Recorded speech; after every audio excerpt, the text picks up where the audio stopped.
তে আয়াতের মধ্যে আল্লাহ তাআলা বান্দাদেরকে লক্ষ্য করে বলছেন যে বান্দার আসমান এবং জমিন নিয়ে চিন্তা ভাবনা করে গবেষণা করে।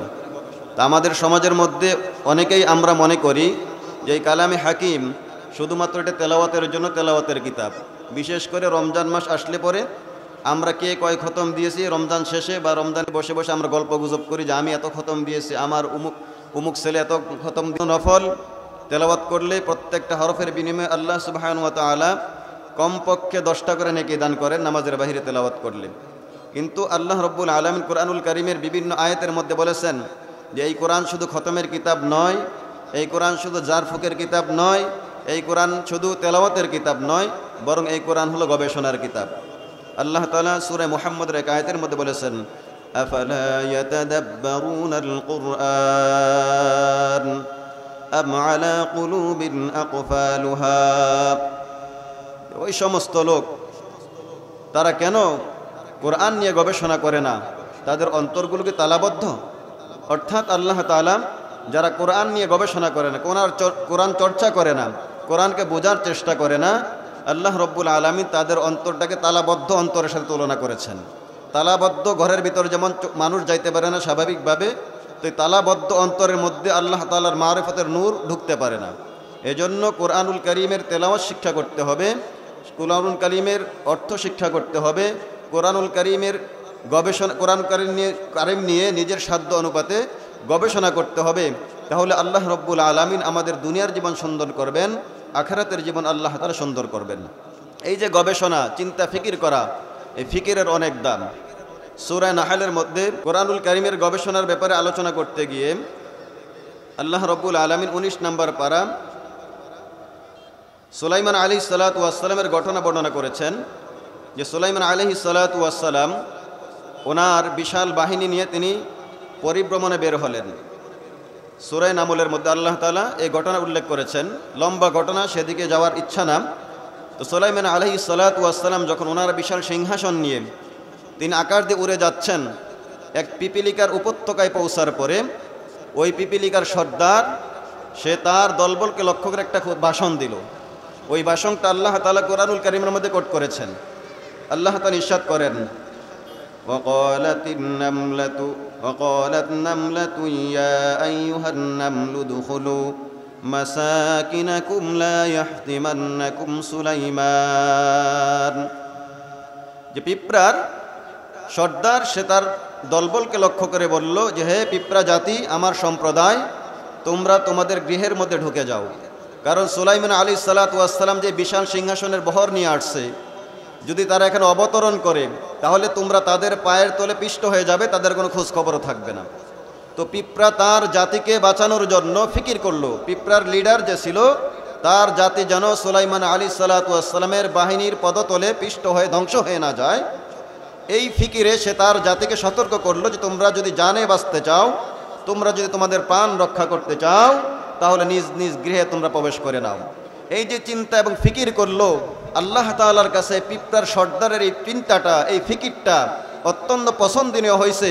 কিয়ামত পর্যন্ত আনেওয়ালা উম্মতে মুহাম্মদীদেরকে শিক্ষা দেওয়ার জন্য আল্লাহ তাআলা এই আয়াতটা সূরা নামল নামে একটা সূরা নাজিল করেছেন, পিপিলিকা নামে একটা সূরা নাজিল করেছেন, এবং এই সূরার মধ্যে আল্লাহ তাআলা এই আয়াতটা উল্লেখ করে শিক্ষা দিয়েছেন যে আমাদের সমাজে যারা সমাজের অধিপতি হবে, রাষ্ট্রের অধিপতি হবে, তারা যেন সব সময় জাতির কল্যাণ নিয়ে চিন্তা ভাবনা করে, জাতির কল্যাণ নিয়ে ফিকির করে। তাহলে বোঝা গেল ফিকিরের অনেক দাম, গবেষণার অনেক দাম, চিন্তার অনেক দাম। এই জন্য আল্লাহ তাআলা পিঁপড়ার ঘটনাটাকে কোরআনুল কারীমের মধ্যে উল্লেখ করেছেন। একটু সামনে গিয়ে আল্লাহ রব্বুল আলামিন সুলাইমান আলাইহিস সালাতু ওয়াস সালামের একটা পাখি ছিল হুদহুদ পাখি, যেটা সুলাইমান আলাইহিস সালাতু ওয়াস সালামকে বিভিন্ন সংবাদ সংগ্রহ করে দিত। হঠাৎ তিনি দেখতে পাইলেন হুদহুদ পাখিকে খুঁজে পাচ্ছেন না। তিনি জিজ্ঞেস করলেন হুদহুদ পাখি কোথায়, খুঁজে পাওয়া যাচ্ছে না। তো সুলাইমান আলাইহিস সালাতু ওয়াস সালাম হুদহুদ পাখি খুঁজে পাচ্ছেন না, তিনি হুদহুদ পাখির ব্যাপারে ফরমান জারি করলেন যে হুদহুদ পাখিকে আমি খুঁজছি, তাকে খুঁজে পাওয়া যাচ্ছে না। সে যদি আসে, উপযুক্ত শাস্তি পেশ করতে না পারে, তাহলে আমি তাকে কি করব? তাকে আমি উপযুক্ত শাস্তি দিব, অথবা তাকে আমি হত্যা করে ফেলব। কিছুক্ষণ পর হুদহুদ পাখি আসলো। আসার পরে কারণ দর্শানোর কথা বলা হলে তিনি বললেন যে আমি এমন এক সংবাদ নিয়ে আপনার কাছে আসছি নবী সুলাইমান, যে সংবাদটা আপনি জানেন না, আমি সাবা অঞ্চল থেকে একজন নারীর কথা নিয়ে আসছি, যেই নারী আপনার এই বিশাল ভূখণ্ডের ভিতরে সে আলাদা এক রাজত্ব কায়েম করেছে। সে তার জাতি সূর্যের পূজা করে, আগুনের পূজা করে, সূর্যের পূজা করে। এই সংবাদটা নিয়ে আমি আপনার কাছে আসছি, আপনি কিন্তু এই সংবাদ জানেন না। তো হুদহুদ পাখি সুলাইমান আলাইহিস সালাতু ওয়াস সালামের কাছে এই গুরুত্বপূর্ণ সংবাদ নিয়ে আসার পরে সুলাইমান আলাইহিস সালাতু ওয়াস সালাম হুদহুদ পাখির ওজরকে কবুল করে তাকে ক্ষমা করে দিলেন। তাহলে হুদহুদ পাখির কথাটা আল্লাহ তাআলা এই কোরআনুল কারীমের মধ্যে কোট করেছেন কেন? সেও একটা চিন্তা, একটা গবেষণামূলক সংবাদ সুলাইমান আলাইহিস সালাতু ওয়াস সালামের কাছে পৌঁছায় দেওয়ার কারণে আল্লাহ তাআলার কাছে ঘটনাটা পছন্দনীয় হয়েছে। এই যে হুদহুদ পাখির কথাটাও আল্লাহ তাআলা কোরআনুল কারীমের মধ্যে উল্লেখ করেছেন। তাহলে বোঝা গেল এতক্ষণ আলোচনার দ্বারা যে কোরআন নিয়ে গবেষণা, দিন নিয়ে গবেষণা, চিন্তা ভাবনা করা, ফিকির করা, আল্লাহ তাআলার কুদরত নিয়ে গবেষণা করা, ফিকির করা, এর কি অনেক দাম আছে। আল্লাহ তাআলা এর অনেক জাযা দান করবেন, অনেক পুরস্কার দান করবেন। তো আমি আপনাদের সামনে এই আয়াতকে সামনে রেখে আল্লাহ তাআলার সৃষ্টিতে সাতের গোপন রহস্য আলোচনার বিষয়, যেটা আমি আলোচনা করতে যাচ্ছি, আল্লাহ তাআলার সৃষ্টিতে সাতের গোপন রহস্য, এই বিষয়টা আমি আপনাদের সামনে উপস্থাপন করার চেষ্টা করব। ওমা তৌফিক ইল্লা বিল্লাহ। আল্লাহ সুবহানাহু ওয়া তাআলা তার সৃষ্টি জগৎটাকে সাজিয়েছেন। এই সৃষ্টি জগতের মধ্যে সাতের একটা বিশেষ বৈশিষ্ট্য আছে। যেমন আল্লাহ তাআলা ইন্নাল্লাহা খালাকাত ইনসান ফি সাবঈন, আল্লাহ তাআলা মানুষকে সৃষ্টি করেছেন 7টা স্তরে। আমাদের সৃষ্টি মায়ের উদরে যে হয়েছে 7টা স্তরে আল্লাহ তাআলা আমাদের সৃষ্টিটাকে কমপ্লিট করেছেন। আল্লাহ তাআলা আকাশ বানিয়েছেন 7টা, জমিন বানিয়েছেন 7টা, জাহান্নামের স্তর বা দরজা বানিয়েছেন আল্লাহ তাআলা 7টা।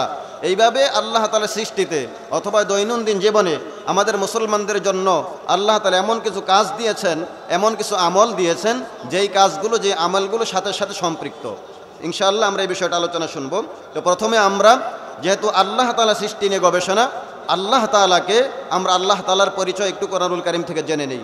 রব্বে কারীম সূরাতুল বাকারার 255 নম্বর আয়াত, যে আয়াতকে আমরা আয়াতুল কুরসি বলে চিনে থাকি, জেনে থেকে আয়াতে কারীমের মধ্যে আল্লাহ তাআলা নিজের 10টা বৈশিষ্ট্য, 10টা সিফাতি গুণ আল্লাহ তাআলা উল্লেখ করে তার পরিচয় আমাদেরকে ওপেন করেছেন। আল্লাহ তাআলা বলেন, আউযু বিল্লাহি মিনাশ শাইতানির রাজীম, আল্লাহু লা ইলাহা ইল্লাহু, আল্লাহ হলেন তিনি যিনি ব্যতীত কোনো ইবাদতের উপযুক্ত কোনো ইলাহ নাই। 1 নম্বর গুণ।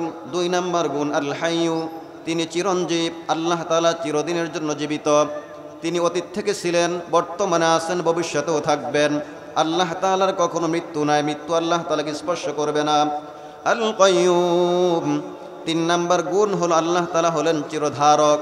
আসমান জমিন সমস্ত কিছু আল্লাহ তাআলা রক্ষণাবেক্ষণ করেন।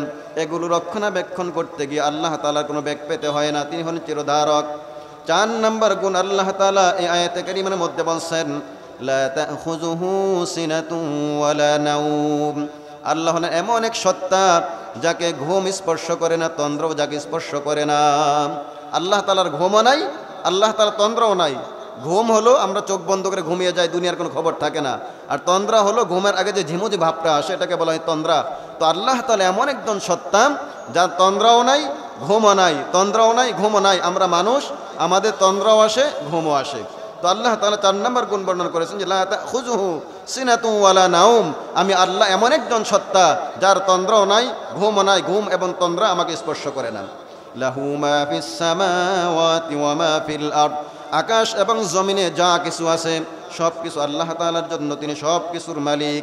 মান যাল্লাযী ইয়াশফাউ ইনদাহু ইল্লা বিইذনি, এমন কোনো সত্তা নাই, এমন কোনো ব্যক্তি নাই আল্লাহ তাআলার অনুমতি ছাড়া আল্লাহ তাআলার কাছে সুপারিশ করার যোগ্যতা রাখে। এর মানে হলো আল্লাহ তাআলা কিয়ামতের মাঠে যাকে অনুমোদন দিবেন, যাকে যোগ্যতা দিবেন, যাকে আল্লাহ তাআলা অনুমতি দিবেন, সেই কেবলমাত্র আল্লাহ তাআলার কাছে শাফাত করার সুযোগ লাভ করবে, ক্ষমতা লাভ করবে। এছাড়া অন্য কোনো ব্যক্তি আল্লাহ তাআলার দরবারে আল্লাহ তাআলার কাছে সুপারিশ করার সুযোগ, যোগ্যতা লাভ করতে পারবে না। ইয়ালামু মা বাইনা আইদিহিম ওয়া মা খালফাহুম, আল্লাহ বলেন আমি এমন এক সত্তা, আমি সামনের পিছনের সমস্ত বিষয়ের জ্ঞান রাখি। ওয়ালা ইউহিতুনা বিশাইইম মিন ইলমিহি ইল্লা বিমা শা, আল্লাহ বলেন আমি এমন মহাজ্ঞানী, আমার জ্ঞান থেকে, আমার অনুমতি ছাড়া, আমার ইচ্ছা ছাড়া, আমার আকাঙ্ক্ষা ছাড়া কোনো ব্যক্তি সামান্যতম অংশ গ্রহণ করতে পারে না। ওয়াসিআ কুরসিয়ুহুস সামাওয়াতি ওয়াল আরদ, আল্লাহ বলেন আমি এমন এক মহান সত্তা, আকাশ এমন জমিন গোটা সৃষ্টি জগৎটাকে আমার কুরসি, আমার চেয়ার পরিবেষ্টন করে আছে। ওয়ালা ইয়াউদুহু হিফযুহুমা, আর এই আসমান জমিন পরিচালনা করতে গিয়ে, এগুলোকে ধারণ করতে গিয়ে আমার কোনো ব্যাগ পেতে হয় না, আমার ক্লান্তি আসে না। তো আয়াতুল কুরসির মধ্যে সূরাতুল বাকারার 255 নম্বর আয়াতের মধ্যে আল্লাহ তাআলা তার 10টা বৈশিষ্ট্য বর্ণনা করেছেন। তো মাবুদ হওয়ার জন্য, ইলাহ হওয়ার জন্য ওই সত্তার মধ্যে এই 10টা গুণ একসাথে পাওয়া যাওয়া দরকার। যে সত্তার মধ্যে, যে ব্যক্তির মধ্যে এই 10টা গুণ একসাথে পাওয়া যাবে না, ওই ব্যক্তি ইলাহ হওয়ার যোগ্যতা রাখে না। আর এই 10টা গুণ আমার আপনার রব আল্লাহ পাক ছাড়া অন্য কোনো ব্যক্তি বা বস্তুর মধ্যে পাওয়া যায় না। সুতরাং আল্লাহ তাআলা ছাড়া আমাদের কোনো ইলাহ নাই, আল্লাহ তাআলা ছাড়া ইবাদতের উপযুক্ত আর কোনো সত্তা নাই। বুঝে আসছে তো কথাটা? এরপরে আল্লাহ রব্বুল আলামিন সূরা সিজদা 21 নম্বর পারায় আল্লাহ রব্বুল আলামিন তার পরিচয় বর্ণনা করতে গিয়ে 21 নম্বর পারার মধ্যে আল্লাহ তাআলা আলোচনা করেছেন। সূরা সিজদার মধ্যে আল্লাহ তাআলা বলেন, আউযু বিল্লাহি মিনাশ শাইতানির রাজীম, আল্লাহুল্লাযী খালাকাস সামাওয়াতি ওয়াল আরদা ফি সিত্তাতি আইয়াম, আল্লাহুল্লাযী খালাকাস সামাওয়াতি ওয়াল আরদা ওয়া মা বাইনাহুমা ফি সিত্তাতি আইয়াম। আল্লাহ বলেন, আল্লাহ হলেন সেই সত্তা যিনি আসমান এবং জমিন এবং এর মাঝখানে যা কিছু আছে সবগুলোকে মাত্র 6 দিনে তিনি প্রস্তুত করেছেন। সুবহানাল্লাহ। আসমান এবং জমিনের মাঝখানে, আসমান এবং জমিন এবং এর দুয়ের মাঝখানে যত কিছু সৃষ্টি আমরা দেখতে পাই অথবা শুনতে পাই, সমস্ত সৃষ্টিকে আল্লাহ তাআলা মাত্র 6 দিনে সৃষ্টি করেছেন। সুবহানাল্লাহ। এরপর আল্লাহ তাআলা বলেন, সুম্মাস্তাওয়া ইলাল আরশ, 6 দিন আকাশ এবং জমিন এবং এর মাঝখানে সমস্ত নেয়ামত রাজি সৃষ্টি করার পরে আল্লাহ রব্বুল ইজ্জত ওয়াল জালাল তার আরশ আজিমের মধ্যে তিনি সমাসীন হয়েছেন। মা লাকুম মিন দুনিহি মিন ওয়ালিয়্যিন ওয়ালা শাফীঈ, আল্লাহ তাআলা বলেন মা লাকুম মিন দুনিহি মিন ওয়ালিয়্যিন ওয়ালা শাফীঈ, আল্লাহ তাআলা ব্যতীত তোমাদের কোনো অভিভাবক নাই, আল্লাহ তাআলা ব্যতীত তোমাদের কোনো সাহায্যকারী বা সুপারিশকারী নাই। আফালা তাতাযাক্কারুন, তোমরা কি চিন্তা ভাবনা করবে না?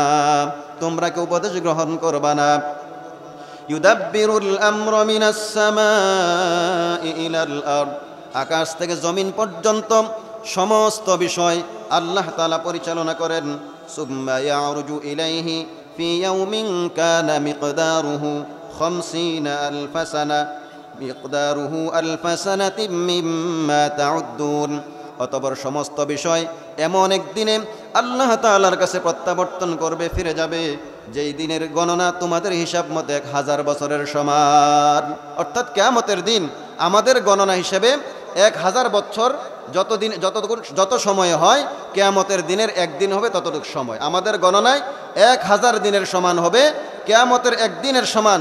তো আল্লাহ তাআলা বলেন সমস্ত বিষয় পুনরায় আল্লাহ তাআলার কাছে ফিরে যাবে ওই দিন, যেই দিন তোমাদের গণনা মতে 1000 বছরের সমান।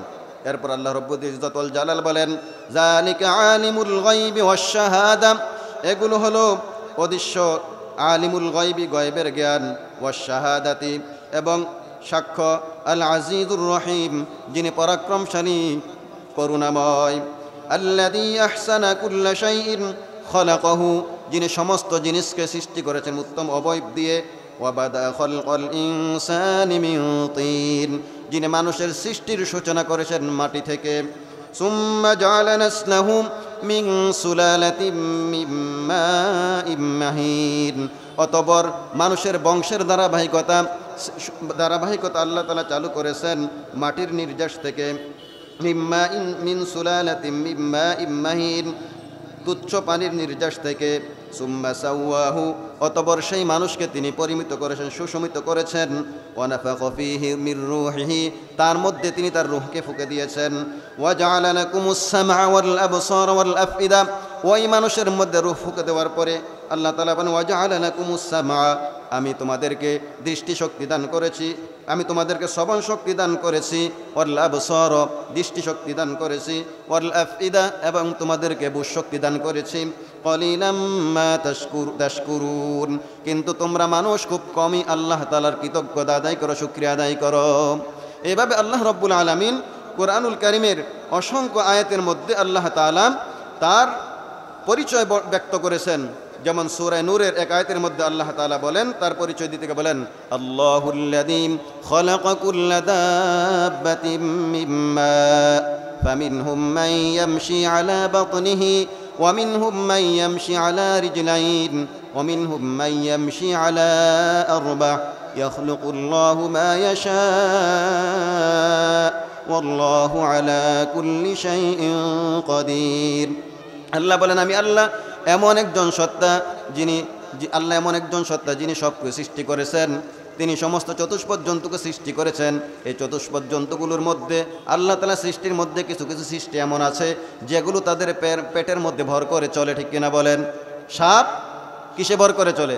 পেটে ভর করে চলে। তো আল্লাহ তাআলা বলেন, আমার সৃষ্টির মধ্যে এমন কিছু আমি সৃষ্টি করেছি যারা তাদের পেটের উপর ভর করে। সৃষ্টির মধ্যে এমন কিছু সৃষ্টি আছে যারা দুই পায়ের মধ্যে ভর করে চলে। আবার আমার সৃষ্টির মধ্যে এমন কিছু সৃষ্টি আছে যে সৃষ্টি চার পায়ে ভর করে চলে। তাহলে এই সমস্ত সৃষ্টি আমাদের চোখের সামনে বিদ্যমান, ঠিক কিনা বলেন?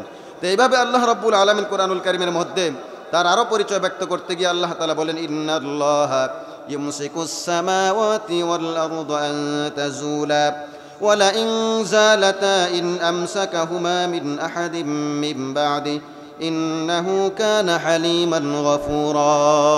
আল্লাহ তাআলা বলেন, নিশ্চয় আল্লাহ তাআলা আসমান এবং জমিনকে তিনি ঝুলে পড়া থেকে, হেলে পড়া থেকে আল্লাহ তাআলা হেফাজত করেন। আল্লাহ তাআলা বলেন, যদি আসমান এবং জমিন আপন স্থান থেকে সরে যায় তাহলে আল্লাহ তাআলা ব্যতীত এমন কোন সত্তা আছে, এমন কোন শক্তি আছে যে আসমান এবং জমিনকে তার আপন জায়গায় স্থির রাখতে পারে? তা আল্লাহ এবং আল্লাহ তাআলা ছাড়া এমন কোনো শক্তি কি আছে, এমন কি কুদরত আছে যে আসমান এবং জমিন যদি আপন স্থান থেকে স্থানচ্যুত হয়ে যায় তাহলে আকাশকে তার জায়গায় স্থির রাখতে, জমিনকে তার জায়গায় স্থির রাখতে এমন কোনো শক্তি আল্লাহ তাআলা ব্যতীত আর কেউ নাই।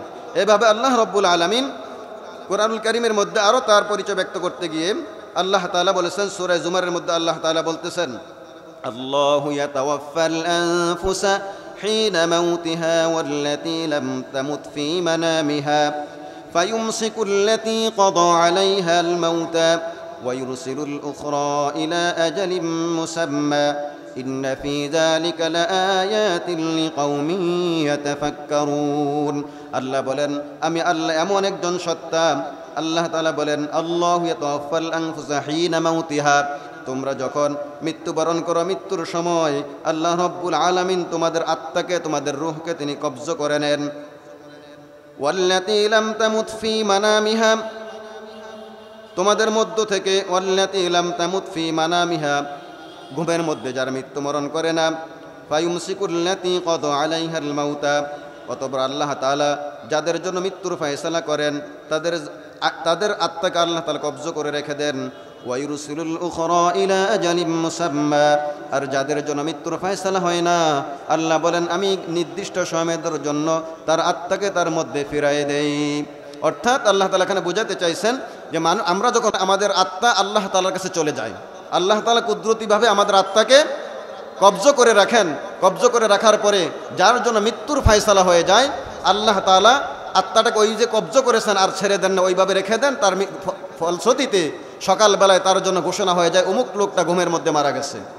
আর আল্লাহ তাআলা বলেন, যার জন্য আমি মৃত্যুর ফয়সালা করি না, তার আত্মাটাকে আমি নির্দিষ্ট সময়ের জন্য ফিরাই দেই, সে ঘুম থেকে জাগ্রত হয়। এই জন্য নবীজি আলাইহিস সালাতু ওয়াস সালাম আমাদেরকে দোয়া শিক্ষা দিয়েছেন যে, আমার উম্মতেরা তোমরা যখন ঘুমাবে, ঘুম যেহেতু মৃত্যুর ভাই বলা হয় ঘুমকে, কারণ মানুষ যখন ঘুমের ঘরে অচেতন হয়ে যায় তখন এটা কেমন যেন সে মৃত্যুর মুখে পতিত হয়ে যায়, দুনিয়ার কোনো খোঁজখবর তার থাকে না। এজন্য রাসূল করিম সাল্লাল্লাহু আলাইহি সাল্লাম আমাদেরকে শিক্ষা দিয়েছেন, তোমরা ঘুমে যাওয়ার আগে এই দোয়া পরে ঘুমাও, আল্লাহুম্মা বিসমিকা আমুতু ওয়া আহইয়া, হে আল্লাহ আমি আপনার নামে ঘুমাচ্ছি এবং আপনার নামে আমি জাগ্রত হব।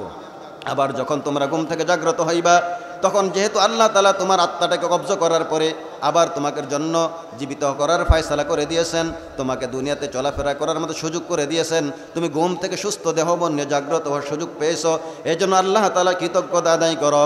আলহামদুলিল্লাহিল্লাযী আহইয়ানা বা'দামা আমাতানা ওয়া ইলাইহিন নুশুর। তাহলে এই আমলগুলো আমরা করবো তো ইনশাআল্লাহ, যে ঘুমানোর আগে আমরা আল্লাহুম্মা বিসমিকা আমুতু ওয়া আহইয়া এই দোয়া পরে আমরা ঘুমাবো।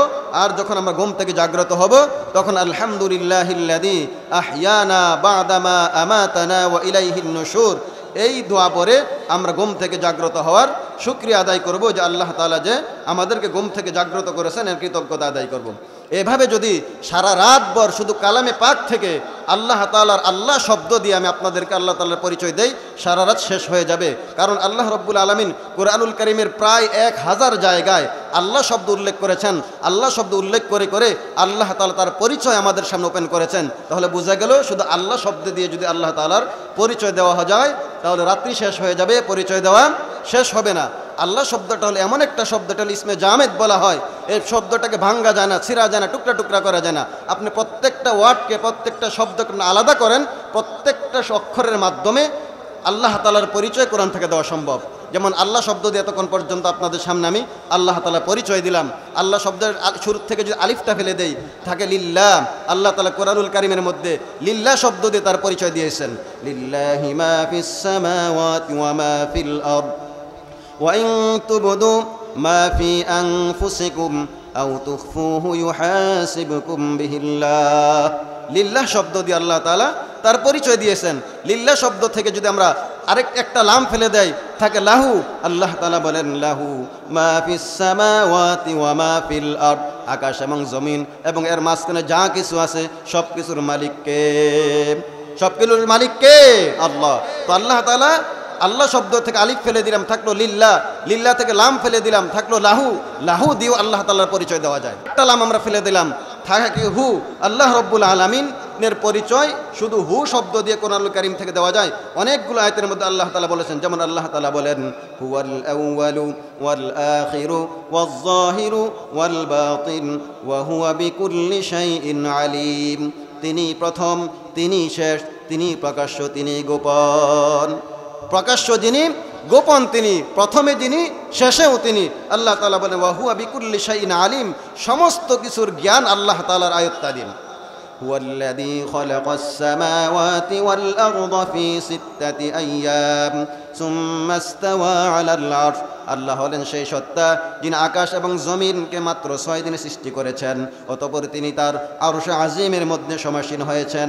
ইয়ালামু মা ইয়ালিজু ফিল আরদি, যা কিছু জমিনের ভিতর ঢুকে যায়, ওয়া ইয়াখরুজু মিনহা, জমিন থেকে যা কিছু বের হয়, ওয়া মা ইয়ানজিলু মিনাস সামা, আকাশ থেকে যা অবতরণ হয়, ওয়া মা ইয়ারুজু ফিহা, আর যা আকাশের মধ্যে উঠে।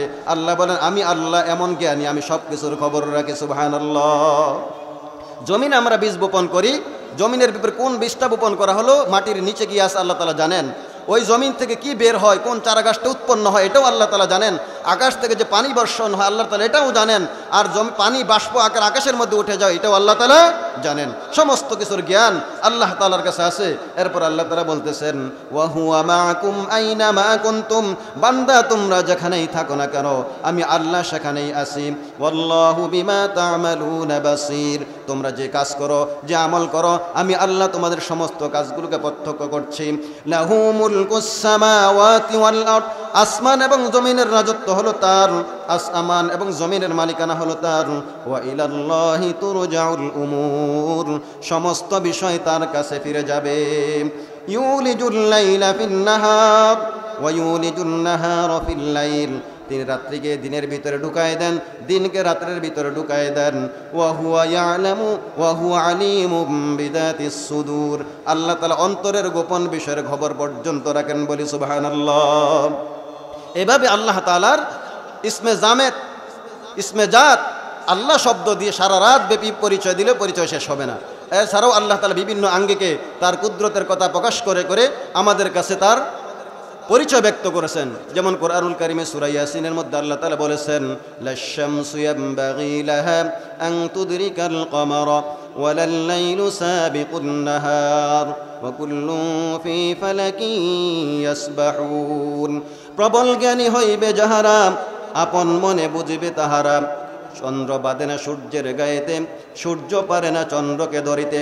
রাত্র পারে না আগে যাইবার, দিনের স্থান করে অধিকার।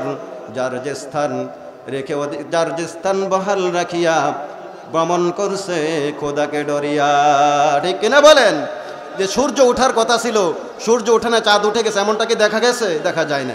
রাত্র হওয়ার কথা ছিল কিন্তু দিন হয়ে গেছে, এমনটা দেখা যায় নাই। আল্লাহ বলেন আমি এমন কুদরতওয়ালা, এমন স্রষ্টা, এমনভাবে গোটা পৃথিবীটাকে আমি পরিচালনা করছি। চাঁদ সূর্যকে ধরতে পারে না, সূর্যের সাথে চাঁদের ঘর্ষণ লাগে না, রাত্রের জায়গায় দিন হয়ে যায় না, দিনের জায়গায় রাত হয় না। এই যে পরিবর্তন, রাতের ভিতরে দিনকে ঢুকাই দেই, দিনের ভিতরে রাতকে ঢুকাই দেই, গরমের দিনে দিন বড় হয়ে যায়, রাত্র ছোট হয়ে যায়, শীতের দিনে রাত বড় হয়ে যায়, দিন ছোট হয়ে যায়। এই যে কাজগুলো আমি পরিচালনা করছি, যেই সত্তা এই কাজগুলো করে তিনি কে? আমার আপনার আল্লাহ। এরপর আল্লাহ রাব্বুল আলামিন তার পরিচয় দিতে গিয়ে কোরআনুল কারীমের মধ্যে বলছেন, আল্লাযী খালাকা সাবআ সামাওয়াতিন তিবাকা মা তারা ফী খালকির রহমানি মিন তাফাউত ফারজি'ল বাসরা হাল তারা মিন ফুতুর। স্রষ্টা তিনি সপ্ত আকাশ রচিলেন থরে থরে, কোনো ত্রুটি হেরিবে না তার পূর্ণ সৃজন পরে। চাহ তুমি তাহার সৃষ্টি পানে, দেখো কিছু ভুল চোখ, ফিরাও তোমার নয়নখানি, ফিরাও তোমার মুখ। অক্ষমহীন দৃষ্টি তোমার সৃষ্টিতে পাবে না ফাঁকি, ফিরাও তোমার নয়নখানি, ফিরাও কাঙ্গালাখি। সুবহানাল্লাহ। স্রষ্টা আমি এই যে সুন্দর আসমানকে 7টা স্তরে প্রস্তুত করলাম, এই আকাশের দিকে তোমরা তাকাও, দেখো আমার এই আসমান সৃষ্টির মধ্যে কোনো ত্রুটি খুঁজে পাও নাকি? আসমানের মধ্যে কোনো ছিদ্র দেখা যায় নাকি? কোনো ফাটল দেখা যায় নাকি? আল্লাহ বলেন তোমরা তাকাও, বারবার তাকাও, আমার সৃষ্টির মধ্যে কোনো ত্রুটি খুঁজে পাবে না। এমনকি একটা পর্যায়ে তোমার দৃষ্টি লজ্জিত হয়, অবনত হয়, নিচের দিকে ফিরে আসবে। সুবহানাল্লাহ। এরপর আল্লাহ তাআলা বলতেছেন, আওয়ালাম ইয়ারাউ ইলাত তায়রি ফাওকাহুম সাফফাতিন ওয়া ইয়াকবিদ মা ইউমসিকুহুন্না ইল্লার রহমান। দেখে নাকি তারা পাখিটি কেমন মেলে দুটি লগুডানা, উড়িয়া বেড়ায় শূন্যের পরে নাহি তার কোনো মানা। আবার সে ডানা গুটাইয়া চলে, কিন্তু সে পরে না তবু, বলো কেবা তারে শূন্যে রাখেছে ভিন্ন এক প্রভু। সুবহানাল্লাহ। আল্লাহ তাআলা বলেন, ও বান্দা তোমরা আকাশের দিকে তাকাও, দেখো মহাশূন্যের মধ্যে আমি আল্লাহ তাআলা সৃষ্টি পাখি দুইটা ডানা মেলে আপন গতিতে মনের সুখে সে ডাপটাইতে উঠতে থাকে। আবার একটা পর্যায়ে এসে দুইটা ডানার নড়াচড়া বন্ধ করে দিয়ে দুইটা ডানাকে একসাথে এইভাবে মিলিয়ে দিয়ে প্লেন যেমন দ্রুত গতিতে নিচের দিকে নেমে আসে, ওই পাখিটা এইভাবে নিচের দিকে নেমে আসে। তো যেই সত্তা এই পাখিকে মহাশূন্যের মধ্যে উড়ার এই সুযোগ করে দিয়েছেন, সে শূন্য থেকে হোঁচটকে পড়ে যায় না। আল্লাহ বলেন তিনি হলেন আমি আল্লাহ। এরপর আল্লাহ তাআলা সূরা মুলকের একেবারে শেষ আয়াতের মধ্যে বলতেছেন, কুল আরাআইতুম ইন আসবাহা মাউকুম গাওরান ফামান ইয়াতিকুম বিমাইম মাইন। বলো দেখি সবে শুকাইয়া যায় যদি এই জমিনের পানি, তাহলে হেতাই ঝর্ণা দ্বারা কে দিবে সবারে আনি। আল্লাহ বলে, ও বান্দা একটু চিন্তা করো, গবেষণা করে দেখো, এই যে নলকূপের মাধ্যমে, টিউবওয়েলের মাধ্যমে, সামারসিবলের মাধ্যমে, কূপের মাধ্যমে তোমরা ভূকর্ষণ করে পানি উঠাও, আমি আল্লাহ তাআলা যদি এই পানিকে জমির অতল গহীরে নিয়ে যাই, তাহলে এমন কোন শক্তি আছে, এমন কোন সত্তা আছে যে এই পানিকে তোমাদের জন্য উপরে উঠায় দিয়ে যাবে? তা আল্লাহ ব্যতীত এমন কোন সত্তা কি আছে? যদি আল্লাহ তাআলা পানিকে জমির অতল গভীরে নিয়ে যান, আমাদেরকে সেখান থেকে পানির ব্যবস্থা করে দিবে। তো আল্লাহ তাআলা বলেন, যেই সত্তা এই কাজগুলো পরিচালনা করেন আমি হলাম সে, তিনি হলেন আল্লাহ। তিনি কে? আল্লাহ। এইভাবে আল্লাহ রাব্বুল আলামিন কোরআনুল কারীমের অসংখ্য জায়গায় অসংখ্য আয়াতের মধ্যে তার পরিচয় দিয়েছেন। আল্লাহ তাআলা সেই পরিচয়গুলো আমরা যদি ধারণ করতে পারি, আল্লাহ তাআলার কুদরতের পরিচয় যদি আমাদের দিলের মধ্যে বদ্ধমূল থাকে, তাহলেই কেবলমাত্র আল্লাহ তাআলার প্রতি আমাদের ভক্তি থাকবে, শ্রদ্ধা থাকবে, আল্লাহ তাআলার আজমত দিলের মধ্যে থাকবে। আর যার দিলের মধ্যে আল্লাহ তাআলার কুদরত, শক্তি, বরত্বর গুণ যার দিলের মধ্যে অর্জন থাকবে, সে আল্লাহ তাআলার মারিফত অর্জন করতে পারবে। তার দ্বারা দ্বীন ও ইসলামের প্রত্যেকটা বিষয়ের উপর আমল করা কি হবে? সহজ হবে। আল্লাহ তাআলা কত সুন্দর করে এই দুনিয়াকে আমাদের জন্য সাজিয়েছেন, আপনাদের জন্য সাজিয়েছেন। এত নিয়ামত আল্লাহ তাআলা আপনাদেরকে দান করেছেন, যেগুলো আমরা গুণে শেষ করতে পারবো না। এজন্য এক কবি বলছেন, আচ্ছা মানুষ বলো দেখি রাত্রি কেন কালো, সূর্যি মামা কোথা থেকে পেল এত আলো। আচ্ছা মানুষ বলো দেখি রাত্রি কেন কালো, সূর্যি মামা কোথা থেকে পেল এত আলো। ডিম কেন এত সাদা, মরিচ কেন জাল, আমগুলো সব পাকনে পরে কেমনে হয় তালাল। ঠিক কিনা বলেন? একই কালারের ডিম, 10টা 15টা ডিম একটা মুরগির নিচে দেওয়া হয়, কিন্তু দেখা গেল বাচ্চাগুলো ভিন্ন ভিন্ন আকৃতি নিয়ে ভিন্ন ভিন্ন কালারে তৈরি হয়। তো যেই সত্তা এই কাজটা পরিচালনা করেন তিনি কে? আল্লাহ। তবে ডিম বলি আচ্ছা মানুষ বলো দেখি রাত্রি কেন কালো, সূর্যি মামা কোথা থেকে পেল এত আলো, ডিম কেন এত সাদা, মরিচ কেন জাল, আমগুলো সব পাকনে পরে কেমনে হয় তালাল। আমরা সবাই বাস করি ভাই এই দুনিয়ার অঙ্গে, মুখের চেহারা হাতের লেখা মিলে না কারো সঙ্গে, আর মিলে না গলার কণ্ঠ বৃদ্ধাঙ্গুলের টিপ, আল্লাহ তাআলা একজন আছে প্রমাণ হলো ঠিক। মারহাবা বলেন। আজকে আমাদের সমাজে এক শ্রেণীর নাস্তিক আছে, তারা বলে দেয়ার ইজ নো গড, আল্লাহ বলতে কিছু নাই। আরে ডক্টর ইউরি গ্যাগারিন সে সর্বপ্রথম সারা পৃথিবী সে পরিভ্রমণ করছে। ইউরি গ্যাগারিন সারা পৃথিবী পরিভ্রমণ করে এসে সে জাতিকে তথ্য দিল খ্রিস্টানরা যাকে গড বলে, হিন্দুরা যাকে ভগবান বলে, মুসলমানরা যাকে আল্লাহ বলে, আমি সারা পৃথিবী পরিভ্রমণ করে এসে গডের পরিচয় পাইলাম না, গডকে খুঁজে পাইলাম না, আল্লাহ খুঁজে পাইলাম না, ভগবান খুঁজে পাইলাম না, সুতরাং দেয়ার ইজ নো গড, নাউজুবিল্লাহি মিন যালিক। এই মক্কেলকে বলতে পারে, মক্কেল তুমি তোমার মতো গবেষক তো আয়না ছাড়া তোমার চেহারাও দেখতে পারো না, আয়না ছাড়া যদি তোমার দেহের মধ্যে স্থাপিত চেহারাই দেখতে পারো না, আর তুমি গোটা পৃথিবী পরিভ্রমণ করে এসে তুমি আল্লাহকে দেখতে যাও, তোমার মতো গাধা এই জমিনের মধ্যে আর হতে পারে না। ঠিক কিনা বলে? এই ধরনের কথা বলে তারা হলো নাস্তিক। আর নাস্তিকদের সাথে মুসলমানদের কোনো সম্পর্ক নাই। আজকে আমাদের রাষ্ট্রের মধ্যে নাস্তিকরা বিভিন্ন পয়েন্টে পয়েন্টে উৎপেতে বসে আছে, আমাদের শিক্ষা ব্যবস্থাটাকে ধ্বংস করে দিতে যাচ্ছে, মুসলমানদের ইতিহাস ঐতিহ্যকে নষ্ট করার পায়তারা করছে, বিভিন্নভাবে তারা চক্রান্তের জাল বুনছে। আমাদেরকে সতর্ক থাকতে হবে আমরা যেন কোনো অবস্থাতেই নাস্তিকদের পাতানো ফাঁদে পা না দেই। আল্লাহ সুবহানাহু ওয়া তাআলা আমাদেরকে হেফাজত করুন বলে আমিন। তো হাজিরিন, আমাদের আলোচনা ছিল সূরা আলে ইমরানের 191 এবং 91 নম্বর আয়াত, যে আল্লাহ তাআলা বলতেছেন ইন্না ফি খালকিস সামাওয়াতি ওয়াল আরদ, নিশ্চয় আকাশ এবং জমিনের সৃষ্টির মধ্যে লাআয়াতিল লিউলিল আলবাব, জ্ঞানীদের জন্য, বুদ্ধিমানের জন্য, বিচক্ষণের জন্য আল্লাহ তাআলাকে পাওয়ার নিদর্শন রয়েছে, আল্লাহ তাআলার পরিচয় পাওয়ার নিদর্শন রয়েছে। জ্ঞানী কারা? আল্লাযীনা ইয়াযকুরুনাল্লাহা কিয়ামা ওয়া কুউদা ওয়া আলা জুনুবিহিম, যারা দাঁড়ানো অবস্থায়, বসা অবস্থায়, শোয়া অবস্থায় আল্লাহ তাআলার জিকির করে, আল্লাহ তাআলা সৃষ্টি নৈপুণ্য নিয়ে গবেষণা করে, আল্লাহ তাআলা বলেন তারা হলো জ্ঞানী। তারা কি জ্ঞানী? তো আয়াতের মাথা হাতে বলতেছিলাম, আলোচনা শুরু করছিলাম যে আমি সাতের গোপন তথ্য, আল্লাহ তাআলার এই গোটা সৃষ্টি জগতে সাজিয়েছেন, এই গোটা সৃষ্টি জগতের মধ্যে সাতের বিশেষ বৈশিষ্ট্য রয়েছে। এর মধ্যে একটা সাতের বৈশিষ্ট্য হলো আল্লাহ তাআলা ইন্নাল্লাহা খালাকাল ইনসানা ফি সাবঈন, আল্লাহ তাআলা মানুষকে সৃষ্টি করেছেন 7টা স্তরে।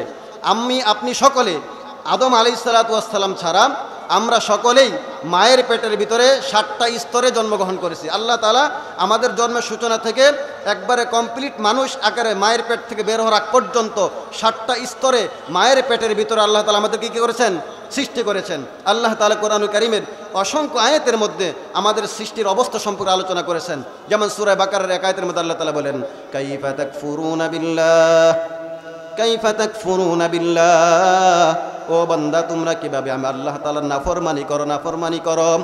ওয়া কুনতুম আমওয়াতা, তোমরা তো মৃত ছিলে, ফাহইয়াকুম, আমি আল্লাহ তাআলা মৃত অবস্থা থেকে তোমাদেরকে জীবিত করলাম, সুম্মা ইউমীতুকুম, অতঃপর আমার তোমাদেরকে মৃত্যু দান করব, তোমাদের মৃত্যুবরণ করতে হবে, সুম্মা ইউহয়িকুম, ওই মৃত্যু পরবর্তী অবস্থায় হাসরের মাঠে আবার তোমাদেরকে উঠানো হবে, সুম্মা ইলাইহি তুরজাউন, অতঃপর তোমাদের সকলকে আমি রবের কাছে ফিরে আসতে হবে।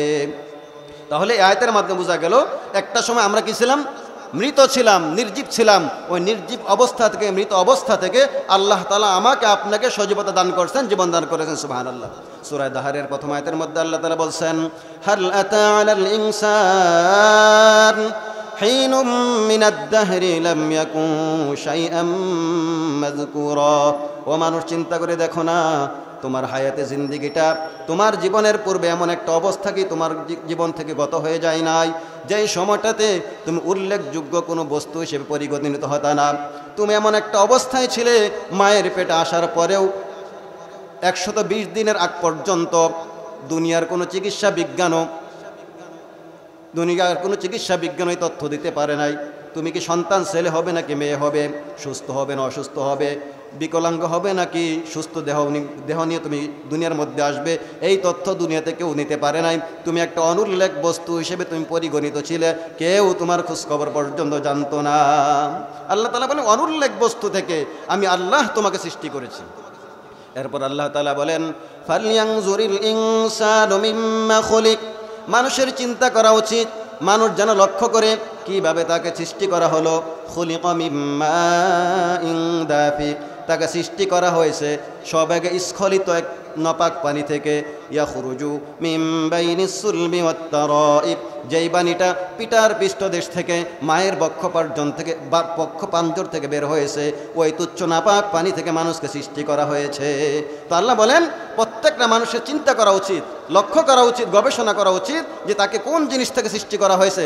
মানুষকে সৃষ্টি করা হয়েছে সবেগ স্খলিত নাপাক পানি থেকে, যেই পানিটা পিতার পৃষ্ঠদেশ থেকে মায়ের বক্ষপাঞ্জর থেকে বের হয়েছে। এটা হলো কোরআনের কথা। কিন্তু চিকিৎসা বিজ্ঞান বলে যে আমরা যেই নুতফা নাপাক পানি থেকে আল্লাহ তাআলা মানুষকে সৃষ্টি করেছেন, এই বীর্যটা মানুষের সারা দেহের মধ্যে অবস্থান করে।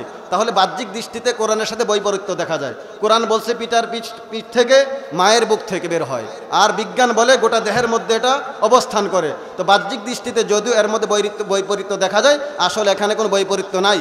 তো সূচনা লগ্নে স্বাভাবিকভাবে এই নাপাক পানিটা মানুষের সারা বডির মধ্যে এটা উৎপন্ন হয়, অবস্থান করার পরে এটা জমা হয় পিতার পৃষ্ঠদেশে মায়ের বক্ষপাঞ্জরে।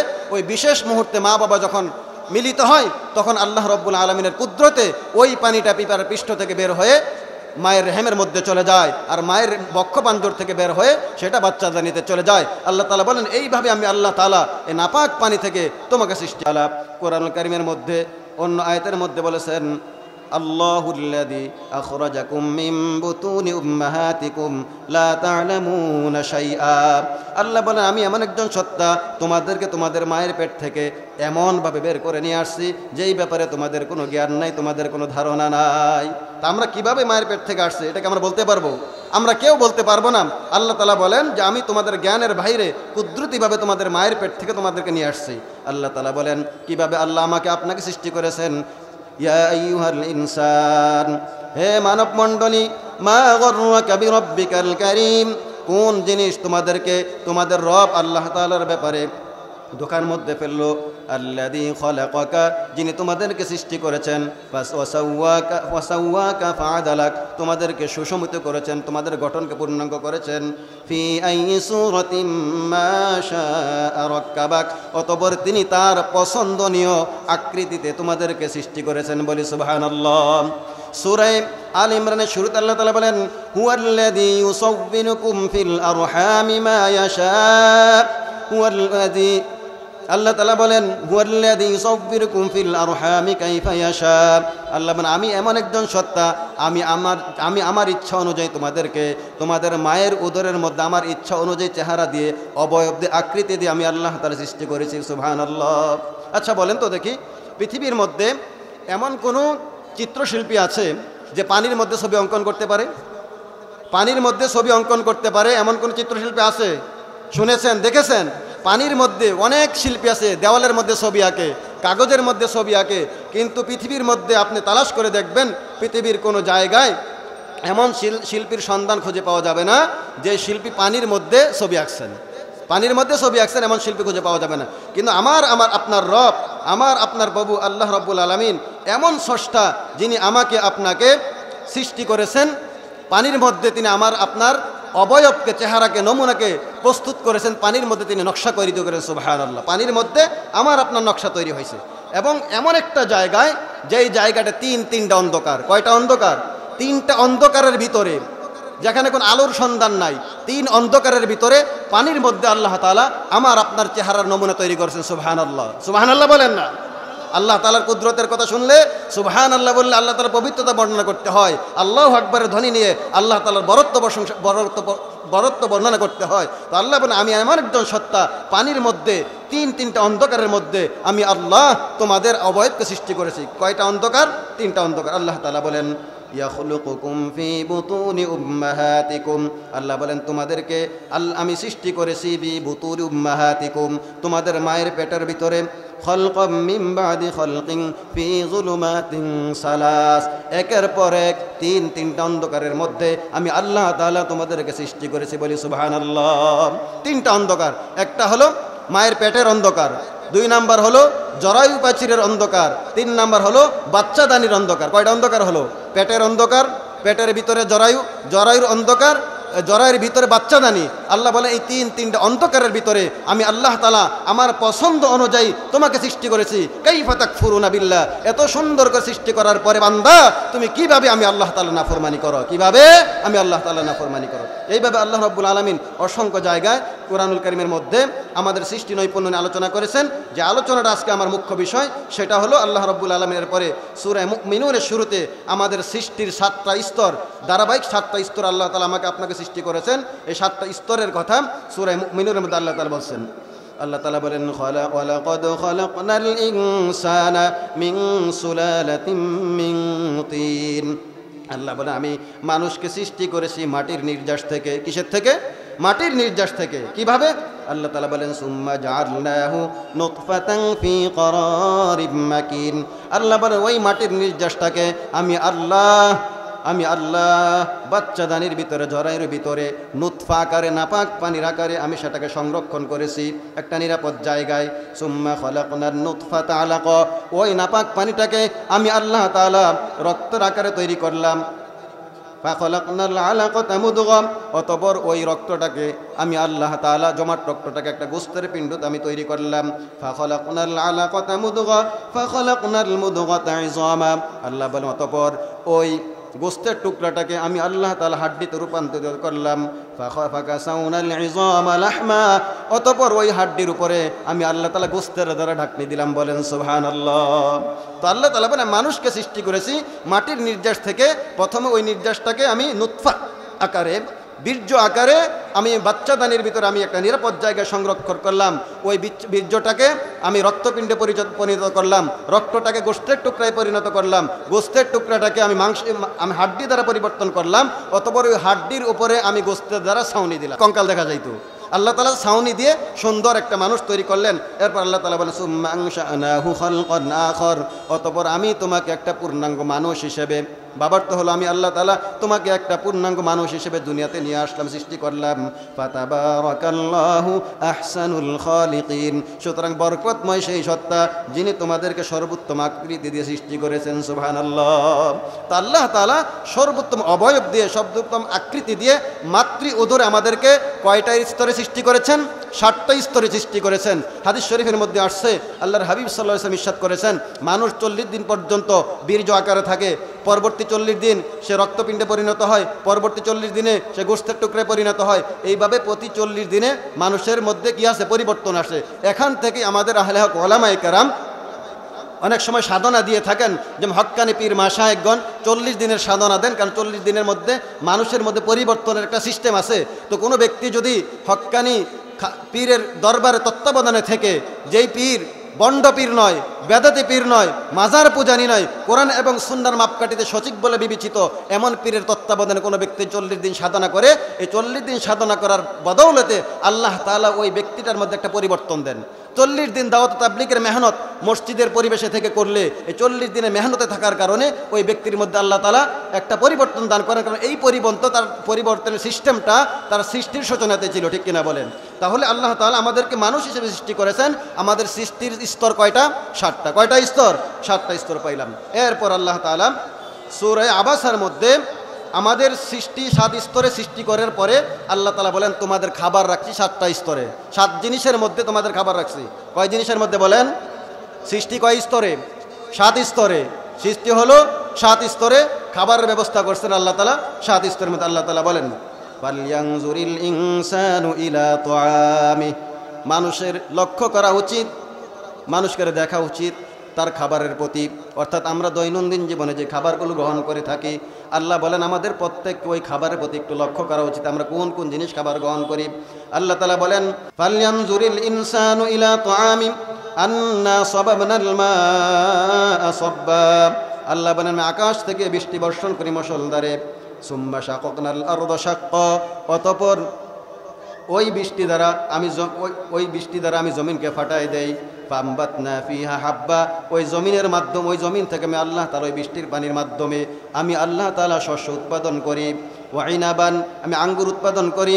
ওয়া কদবা ওয়া যাইতুনা ওয়া নাখলা, খেজুর এবং জাইতুন আল্লাহ তাআলা আমি উৎপন্ন করি, ওয়া হাদাইকা গুলবা, এবং আল্লাহ তাআলা বলেন আমি তোমাদের জন্য শাক সবজি উৎপন্ন করি, ওয়া ফাকিহাতাও ওয়া আব্বা, বিভিন্ন আইটেমের ফল এবং ঘাস উৎপন্ন করি, মাতাআল লাকুম, তোমাদের জন্য, ওয়ালি আনআমিকুম, এবং তোমাদের চতুষ্পদ জন্তুর জন্য। সুবহানাল্লাহ। তো এখানে আল্লাহ তাআলা বলছেন যে আমাদের লক্ষ্য করা উচিত যে আমাদের সৃষ্টি যেমন 7টা স্তর আল্লাহ তাআলা সাজিয়েছেন, এই দুনিয়ার মধ্যে আমাদের জন্য আল্লাহ তাআলা 7 প্রকারের খাবার আল্লাহ তাআলা ব্যবস্থা গ্রহণ করেছেন। এই 7 প্রকার খাবার থেকে আমরা গ্রহণ করব কোন খাবারগুলো, যে খাবারগুলো আল্লাহ তাআলা আমাদের জন্য আপনাদের জন্য হালাল করেছেন। সময় একেবারে সংক্ষেপে চলে আসছে, আর মাত্র 15 মিনিট সময় আছে। এই 15 মিনিটের ভিতরে আমি আলোচনা গুছিয়ে নিয়ে আসার চেষ্টা করব। তো আমাদের সৃষ্টির স্তর হলো 7টা, খাবারের ব্যবস্থা হলো 7 জিনিসের মধ্যে। এরপর আল্লাহ তাআলা আকাশ সৃষ্টি করেছেন কয়টা? 7টা। আল্লাহ তাআলা আকাশ সৃষ্টি করেছেন 7টা। এই কথাটাও আল্লাহ রাব্বুল আলামিন কুরআনুল কারীমের বিভিন্ন আয়াতের মধ্যে বলছেন। আল্লাহ তাআলা বলেন ওয়া বানাইনা ফাওকাহুম সাবআন শিদাদা, আল্লাহ বলেন ও বান্দা লক্ষ্য করে দেখো আমি তোমাদের মাথার উপরে 7টা আকাশকে আমি নির্মাণ করলাম। আল্লাযী খালাকা সাবআ সামাওয়াতিন তিবাকা, আল্লাহ বলেন আমি তোমাদের মাথার উপরে 7টা আকাশকে আমি আল্লাহ তাআলা নির্মাণ করলাম। আল্লাহ তাআলা বলেন আল্লাহুল্লাযী খালাকা সাবআ সামাওয়াতিন ওয়া মিনাল আরদি মিসলাহুন্না, আল্লাহ বলেন আমি আসমান এবং জমিন এবং এর মতো যত সৃষ্টি আছে সবগুলোকে আমি আল্লাহ তাআলা 7টা আকাশ এবং এইরকম 7টা জমিনকে সৃষ্টি করলাম। ইয়াতানাজ্জালুল আমরু বাইনাহুন্না, আকাশ এবং জমিনের মাঝখানে আমি আল্লাহ তাআলার ফরমান নাজিল হয়। এভাবে আল্লাহ তাআলা 7টা আসমান সাজাইছেন, 7টা জমিন সাজাইছেন। প্রথম আসমানটার নিচে আমরা সূর্য দেখতেছি, চন্দ্র দেখতেছি, এগুলো সব আকাশের নিচে মহাশূন্যের মধ্যে ঘুরতেছে। পৃথিবীর থেকে 13 লক্ষ গুণ দূর, 13 লক্ষ গুণ বড় সূর্য, এত বড় সূর্য, চন্দ্র এবং লক্ষ লক্ষ কোটি কোটি তারকারাজি সবগুলো মহা আকাশের নিচে মহাশূন্যের মধ্যে এগুলো ঘুরতেছে। মিল্কি ওয়ে নামে একটা গ্যালাক্সি আছে, বিজ্ঞান বলে এই গ্যালাক্সির মধ্যে 20,000 কোটি তারকা ধরে। কয় হাজার কোটি তারকা? 20,000 কোটি তারকা। আবার ব্ল্যাক হোল নামে আরেকটা আল্লাহ তাআলার সৃষ্টি আছে, ওই সৃষ্টির কাছে যদি 1000 কোটি তারকা বিশিষ্ট মিল্কি ওয়েটা চলে যায় কোনো, তাহলে আমরা যেমন চকলেট চুষে চুষে একেবারে শেষ করে দেই, তাহলে ওই মিল্কি ওয়েটা যদি ব্ল্যাক হোলের কাছে যায়, তাহলে ব্ল্যাক হোল এইরকম 20,000 কোটি তারকা বিশিষ্ট এই গ্রহকে চুষে ট্যাবলেটের মতো, চকলেটের মতো চুষে নিঃশ্বাস করে। তো সৃষ্টি যা কিছু আছে বিজ্ঞান আবিষ্কার করতেছে, এগুলো সব হলো মহাশূন্যের নিচে, প্রথম আকাশের নিচে। তাহলে প্রথম আকাশটা কত বড়? প্রথম আকাশটার ব্যাপার আল্লাহ রাসূল সাল্লাল্লাহু আলাইহি সাল্লাম হাদিসের মধ্যে বলেছেন যে দ্বিতীয় আসমানের তুলনায় প্রথম আসমানটা হলো এমন, যেমন সাহারা মরুভূমি, পৃথিবীর সবচাইতে বড় মরুভূমি হলো সাহারা মরুভূমি। তো সাহারা মরুভূমির মধ্যে একটা হাতের আংটিকে ছেড়ে দিলে যেমন সেটা খুঁজে পাওয়া যাবে না, দূর থেকে দেখা যাবে না, এটার কোনো অস্তিত্ব থাকবে না। তো আল্লাহর রাসূল বলেন প্রথম আসমানের তুলনায়, দ্বিতীয় আসমানের তুলনায় প্রথম আসমান এবং তার নিচে যা কিছু সৃষ্টি আছে সবগুলো হলো সাহারা মরুভূমিতে একটা আংটির মতো। সুবহানাল্লাহ বলেন। এরপর আল্লাহ রাসূল বলেন এইভাবে প্রথম আসমান, দ্বিতীয় আসমান এবং তার মধ্যে যা কিছু আছে সব কিছু তৃতীয় আসমানের তুলনায় এইরকম, তৃতীয় আসমান এবং এর নিচে যা কিছু আছে সবগুলো চতুর্থ আসমানের তুলনায় এইরকম। এইভাবে যাইতে যাইতে 7 আসমান এবং তার মাঝখানে যা আছে সমস্ত সৃষ্টি মিলে এইরকম আল্লাহ তাআলার আরশে আজিমের কাছে, যেমন সাহারা মরুভূমিতে একটা আংটি, আর আল্লাহ তাআলা আরশে আজিমে যে আল্লাহ তাআলা যে কুরসি আছে, কুদরতি কুরসি, যেটা একটু আমরা আলোচনা শুনছিলাম, ওয়াসিআ কুরসিয়ুহুস সামাওয়াতি ওয়াল আরদ, আল্লাহ তাআলার কুরসি গোটা সৃষ্টি জগৎকে পরিবেষ্টন করে আছে। ওই কুরসির কাছে গোটা সৃষ্টি জগৎটা সাহারা মরুভূমিতে একটা আংটির সমান। সুবহানাল্লাহ। আল্লাহ তাআলা এত সুন্দর করে স্তরে স্তরে আকাশকে সাজাইতেন। কয়টা আকাশ? 7টা আকাশ। প্রথম আকাশকে আল্লাহ তাআলা সাজাই, প্রথম আসমানকে আল্লাহ তাআলা সৃষ্টি করেছেন এক বর্ণনা অনুপাতে মেঘমালার ঘন আবরণ দিয়ে, মেঘমালার ঘন আবরণ দিয়ে আল্লাহ তাআলা প্রথম আসমানকে সাজিয়েছেন। দ্বিতীয় আসমানকে আল্লাহ তাআলা সাজিয়েছেন সাদা জমরজত পাথর দিয়ে, সাদা জমরজত পাথর দিয়ে আল্লাহ তাআলা দ্বিতীয় আসমানকে সাজিয়েছেন। 3 নম্বর আসমানকে আল্লাহ তাআলা প্রস্তুত করেছেন লোহা দ্বারা। 4 নম্বর আসমানকে আল্লাহ তাআলা সৃষ্টি করেছেন পিতল দ্বারা। 5 নম্বর আসমানকে আল্লাহ তাআলা সাজিয়েছেন, সৃষ্টি করেছেন রূপা দ্বারা। 6 নম্বর আকাশকে আল্লাহ তাআলা সৃষ্টি করেছেন স্বর্ণ দ্বারা। 7 নম্বর আকাশকে আল্লাহ তাআলা সৃষ্টি করেছেন লাল ইয়াকুত পাথর দ্বারা। সুবহানাল্লাহ। প্রথম আসমানের মধ্যে 7টা আসমানের মধ্যে আল্লাহ তাআলা 8 জন নবীকে রাখছেন। 8 জন নবী বর্তমানে আছে।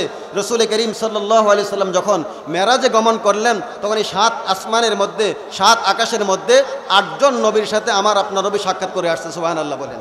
প্রথম আকাশের মধ্যে হজরত আদম নবীন আলাইহিসসালাতু ওয়াসসালামের সাথে নবীজি সাক্ষাৎ হয়। দ্বিতীয় আকাশের মধ্যে হজরত ঈসা এবং ইয়াহইয়া আলাইহিমুসসালাতু ওয়াসসালাম দুই খালাতো ভাইয়ের সাক্ষাৎ হয় নবীজির সাথে। তৃতীয় আসমানের মধ্যে ইউসুফ আলাইহিসসালাতু ওয়াসসালাম, চতুর্থ আকাশের মধ্যে ইদ্রিস আলাইহিসসালাতু ওয়াসসালাম, পঞ্চম আকাশের মধ্যে হারুন আলাইহিসসালাতু ওয়াসসালাম, ষষ্ঠ আকাশের মধ্যে মুসা আলাইহিসসালাতু ওয়াসসালাম, সপ্তম আকাশের মধ্যে হজরত ইব্রাহিম আলাইহিসসালাতু ওয়াসসালাম অবস্থান করতে নবীজির সাথে সাক্ষাৎ হয়। তো নবীজি যখন মেরাজ থেকে ফিরে আসেন, ইব্রাহিম আলাইহিসসালাতু ওয়াসসালাম নবীজিকে বললেন, ইয়া রাসূলুল্লাহ, আপনি যখন দুনিয়াতে যাবেন আপনার উম্মতের কাছে আমার সালাম জানাবেন আর বলবেন জান্নাতের মাটি খুব উর্বর আর জান্নাতের মাটির গাছ হলো সুবহানাল্লাহ। জান্নাতের মাটির গাছ কি? সুবহানাল্লাহ। আমি আপনি একবার সুবহানাল্লাহ বলবো, আমার বুঝে আসুক আর না আসুক একিনের সাথে ইখলাসের সাথে একবার সুবহানাল্লাহ বললে আমার নামে আপনার নামে জান্নাতের মধ্যে এমন একটা গাছ বরাদ্দ হয়, এমন একটা গাছের জন্ম হয়, একটা আরবি তেজস্বী গোরা 1 মাস পর্যন্ত পরিভ্রমণ করলেও ওই গাছের ছায়া অতিক্রম করতে পারবে না বলে সুবহানাল্লাহ। এই সুবহানাল্লাহর এত ফজিলত হাদিসের মধ্যে আসছে, আলহামদুলিল্লাহ তামলাউল মিজান, আলহামদুলিল্লাহ মিজানের পাল্লাকে পরিপূর্ণ করে দেয়। ও সুবহানাল্লাহ তামলাআন, আর সুবহানাল্লাহ মিজানের পাল্লাকে দ্বিগুণ করে দেয়। আও তামলা উমা বাইনাস সামাওয়াতি ওয়াল আরদ, অথবা আকাশ জমিনের ফাঁকা জায়গাটা একবার সুবহানাল্লাহ বললে আল্লাহ তাআলা নেকি দ্বারা ভরপুর করে দেন বলে সুবহানাল্লাহ। এইভাবে আল্লাহ তাআলা 7টা আকাশকে সাজিয়েছেন, 7টা জমিন সাজিয়েছেন। 7 আকাশ 7 জমিন সাজানোর পরে আল্লাহ রব্বুল আলামিন আমাকে আপনাকে দৈনন্দিন কয় ওয়াক্ত নামাজের হুকুম দিয়েছেন? 5 ওয়াক্ত নামাজের হুকুম। এই 5 ওয়াক্ত নামাজ আমরা 7টা অঙ্গের মাধ্যমে করি। কয়টা অঙ্গ? 7টা অঙ্গের মাধ্যমে আমরা 5 ওয়াক্ত নামাজ আল্লাহ তাআলাকে কি করি? সেজদা করি। তো 5 ওয়াক্ত নামাজে সেজদা করার জন্য আল্লাহ তাআলা আমার জন্য 7টা অঙ্গকে নির্ধারণ করেছেন। এরপরে আল্লাহ রব্বুল আলামিন সপ্তাহের মধ্যে দিন নির্ধারণ করেছেন কয়টা? 7টা। 7 দিনে 5 ওয়াক্ত নামাজে আল্লাহ রব্বুল আলামিন আমার আপনার জন্য 7 অঙ্গের মাধ্যমে আল্লাহ তাআলাকে সেজদা করার আদেশ করেছেন, হুকুম করেছেন। এরপরে আল্লাহ রব্বুল আলামিন হজের মৌসুমে হাজিদের জন্য বাইতুল্লাহকে তওয়াফের জন্য 7টা তওয়াফের সিস্টেম রেখেছেন। সাফা মারওয়া সাই করবে, প্রদক্ষিণ করবে, এখানে 7টা সাইর ব্যবস্থা করেছেন। যখন হাজি সাহেবানরা শয়তানকে কঙ্কর নিক্ষেপ করতে যাবে, জামারে উলা বুস্তা, 3 জামারের মধ্যে যখন হাজি সাহেবান কঙ্কর নিক্ষেপ করতে যাবে, সেখানে আল্লাহ তাআলা রসুলের মাধ্যমে কয়টা কঙ্করকে নিক্ষেপ করার বিধান দিয়েছেন? 7টা করে কঙ্কর নিক্ষেপের বিধান দিয়েছেন। এইভাবে আল্লাহ রব্বুল আলামিন গোটা সৃষ্টি জগৎটার মধ্যে 7-এর একটা বিশেষ বৈশিষ্ট্য রেখেছেন। এই জন্য মুহাক্কিক উলামায়ে কেরাম বলেন, আল্লাহ রব্বুল আলামিন আমার আপনার দায়িত্ব হলো, যদি কোনো ব্যক্তি আল্লাহ তাআলার এই সৃষ্টি গবেষণা করে যদি আল্লাহ তাআলা 7 আকাশকে সত্য বলে সাক্ষী দেয়, 7 জমিনকে সত্য বলে সাক্ষী দেয়, আমাদের মানুষ সৃষ্টির 7টা স্তরকে সে বিশ্বাস করে, 7 প্রকারের খাবার থেকে হালাল খাবার করে গ্রহণ করে, সপ্তাহের 7 দিনে 5 ওয়াক্ত নামাজ 7টা অঙ্কের মাধ্যমে যদি বান্দা সেজদার মাধ্যমে সে আদায় করে, হজের রিজিক দান করে, সুযোগ দান করেন, হজের মৌসুমে বাইতুল্লাহতে গিয়ে সঠিক পন্থায় সুন্নত তরিকা 7টা করে তওয়াফ করে, সাফা মারওয়া পাহাড়ের মধ্যে 7টা করে সাই করে, 3 জামারার মধ্যে শয়তানকে 7টা করে 21টা কঙ্কর নিক্ষেপ করে রসুলের সুন্নত তরিকায়, এইভাবে যদি বান্দা আমল করতে পারে, আল্লাহ তাআলা তাকে কি করবেন? ফায়ুনজা মিন আবওয়াবি, আল্লাহ তাআলা জাহান্নামের দরজা নির্ধারণ করেছেন কয়টা? 7টা। জাহান্নামের দরজা কয়টা? 7টা। এই 7টা দরজা থেকে ওই বান্দাকে নাজাত দান করবেন বলেন সুবহানাল্লাহ। আল্লাহ রব্বুল আলামিন কোরআনুল কারীমের মধ্যে জাহান্নামের 7টা স্তর বা 7টা দরজার কথা বলেছেন। শুধু নামগুলো বলে দিচ্ছি। 1 নম্বর হলো জাহিম, এটা সূরা ফজরের 23 নম্বর আয়াতের মধ্যে আসছে। 2 নম্বর হলো লাজা, সূরা মাআরিজের 15 নম্বর আয়াতের মধ্যে আসছে। হুতামা সূরা হুমাজার মধ্যে আসছে, এবং সাইর সূরা ফুরকানের 11 নম্বর আয়াতের মধ্যে আসছে। সাকার মুদ্দাসসিরের 26 নম্বর থেকে 19 নম্বর আয়াতের মধ্যে সাকারের আলোচনা আসছে।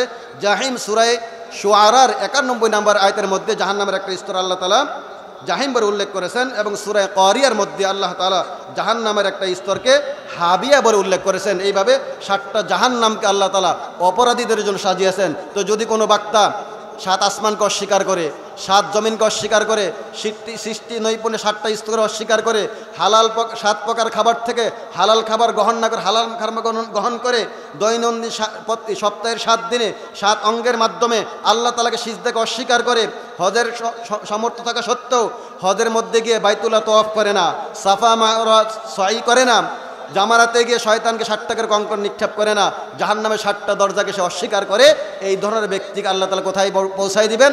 জাহান্নামের মধ্যে পৌঁছায় দিবেন। আর যারা উল্টা আল্লাহ তাআলার সৃষ্টি নৈপুণ্য গবেষণা করে, 7 আকাশকে বিশ্বাস করে, 7 জমিনকে বিশ্বাস করে, জন্মের 7টা স্তরকে বিশ্বাস করে, খাদ্যের 7 প্রকার খাদ্যকে বিশ্বাস করে, 7 থেকে হালাল খাবারকে গ্রহণ করে, 7 দিনে সপ্তাহে 7 অঙ্গের মাধ্যমে 5 ওয়াক্ত নামাজ আল্লাহ তাআলাকে সেজদা করে, হজের সুযোগ হলে বাইতুল্লাহকে 7 তওয়াফের মাধ্যমে তওয়াফ করে, সাফা মাই 60টা করে সাই করে, জামারার মধ্যে গিয়ে 60টা করে কঙ্কর নিক্ষেপ করে, আল্লাহ রব্বুল ইজ্জতুল জালাল ওই ব্যক্তিকে এই আমলের বরকতে জাহান্নামের 7 স্তর থেকে মুক্তি দিয়ে দিবেন। তাহলে 7-এর গোপন রহস্য আছে কি নাই? তো সর্বশেষ যে কথাটা বলছি যে আমরা 7 অঙ্গের মাধ্যমে আল্লাহ তাআলার কুদরতি কদমে প্রতিদিন আমরা সেজদা করতে রাজি আছি তো? প্রতিদিন আমরা আল্লাহ তাআলার কুদরতি কদমে 7টা অঙ্গের মাধ্যমে আমরা সেজদা করব।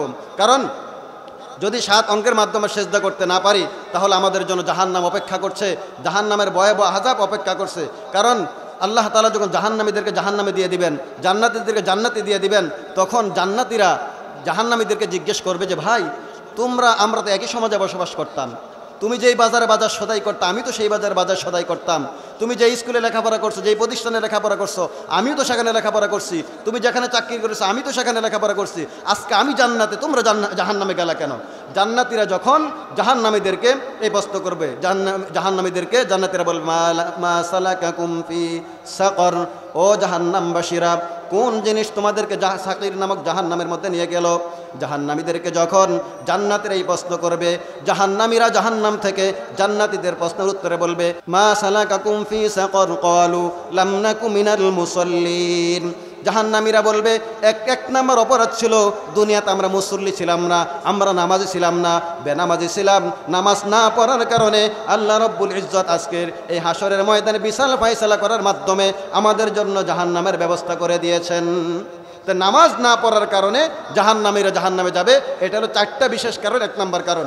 এরপর আল্লাহ তাআলা সূরা কলমের মধ্যে বলছেন يوم يكشف عن ساق ويدعون إلى السجود فلا يستطيعون خاشعة أبصارهم ترهقهم ذلة وقد كانوا يدعون إلى السجود وهم سالمون। আল্লাহ রব্বুল আলামিন সূরা কলমের মধ্যে বলছেন কিয়ামতের ময়দানে আল্লাহ রব্বুল ইজ্জত যখন তার কুদরতি কদম সাককে তিনি উন্মোচন করবেন, ওই সাকের আলোকে গোটা হাসরের ময়দান যখন আলোকিত হয়ে যাবে, আল্লাহ বলেন ইউদআউনা ইলা সুজুদি ফালা ইস্তাতিউন, সমস্ত হাসরবাসীদেরকে আমি আল্লাহ তাআলা আমাকে সিজদা করার জন্য আহ্বান করব। সমস্ত হাসরবাসীদেরকে আল্লাহ তাআলা ওই কুদরতি কদমের মধ্যে সিজদা করার জন্য ডাকা হবে। আল্লাহ বলে ফালা ইস্তাতিউন, ওই হাসরবাসীর মধ্যে বিশাল অংশের একটা মানুষ এই পরিমাণ থাকবে, এই ধরনের একদল লোক থাকবে যারা ওই কিয়ামতের কঠিন ময়দানে রব্বে কারিমের কুদরমি কদমের মধ্যে সিজদা করতে পারবে না। বলি নাউজুবিল্লাহ। কিয়ামতের ময়দানে আল্লাহ সিজদা করতে ডাকবেন, বিশাল অংশের একটা মানুষ ওই কিয়ামতের মাঠে আল্লাহ তাআলা কুদরতি কদমের মধ্যে সিজদা করতে পারবে না। কেন? আল্লাহ তাআলা বলেন খাশিআতান আবসারুহুম, তাদের দৃষ্টি অবনত হয়ে যাবে, তারহাকুহুম জিল্লা, অপমান তাদের আচ্ছন্ন করে নেবে। ওয়াকাদ কানু ইউদআউনা ইলাস সুজুদি, কারণ হলো দুনিয়াতে তাদেরকে মসজিদের মধ্যে মুয়াজ্জিন প্রতিদিন 5 ওয়াক্ত নামাজের মধ্যে হাইয়া আলাস সালাহ, নামাজের দিকে আসো, হাইয়া আলাল ফালাহ, কল্যাণের দিকে আসো, এইভাবে প্রতিদিন 5 ওয়াক্ত নামাজের মধ্যে 10 বার করে মুয়াজ্জিন আহ্বান করেছেন। 5 ওয়াক্ত নামাজের জামাতের শুরুতে যখন মুয়াজ্জিন একামত দেয়, একামতের মধ্যে হাইয়া আলাস সালাহ, হাইয়া আলাল ফালাহ, এইভাবে 5 ওয়াক্ত নামাজের মধ্যে 10 বার করে মুয়াজ্জিন ডাকছেন তোমরা নামাজের দিকে আসো, কল্যাণের দিকে আসো। ওয়াকাদ কানু ইউদআউনা ইলাস সুজুদি ওয়া হুম সালিমুন, কে তারা সুস্থ সবল থাকা অবস্থাতেও, নিরাপত্তায় থাকা অবস্থাতেও কোনো প্রতিবন্ধকতা ছিল না, কোনো অসুবিধা ছিল না, নামাজের ব্যবস্থা ছিল, কোনো বাধা ছিল না, সে সুস্থ ছিল, সবল ছিল। তারপরেও দৈনন্দিন মুয়াজ্জিনের 10 বার মাইকের আযানে হাইয়া আলাল ফালার আযানে সাড়া দেয় নাই, হাইয়া আলাস সালার ডাকে সাড়া দিয়ে তারা সিজদা করে নাই। আজকে কিয়ামতের কঠিন মুসিবতের দিন এই লোকগুলো আমি রবের কুদরতি কদমের মধ্যে সিজদা করতে পারবে না, তাদের দেহটা তক্তার মতো শক্ত হয়ে যাবে, তারা তাদের মাজাকে বাঁকা করতে পারবে না। তখন কিয়ামতের মাঠে গোটা হাসরবাসীর সামনে প্রমাণ হয়ে যাবে এই লোকগুলো দুনিয়াতে বেনামাজি ছিল। আমরা 5 ওয়াক্ত নামাজ প্রতিদিন জামাতের সাথে আদায় করতে রাজি আছি তো ইনশাআল্লাহ। আল্লাহ সুবহানাহু ওয়া তাআলা আমাদের সকলকে দৈনন্দিন জীবনে 5 ওয়াক্ত নামাজ বা জামাত আদায় করার তৌফিক নসিব করুন।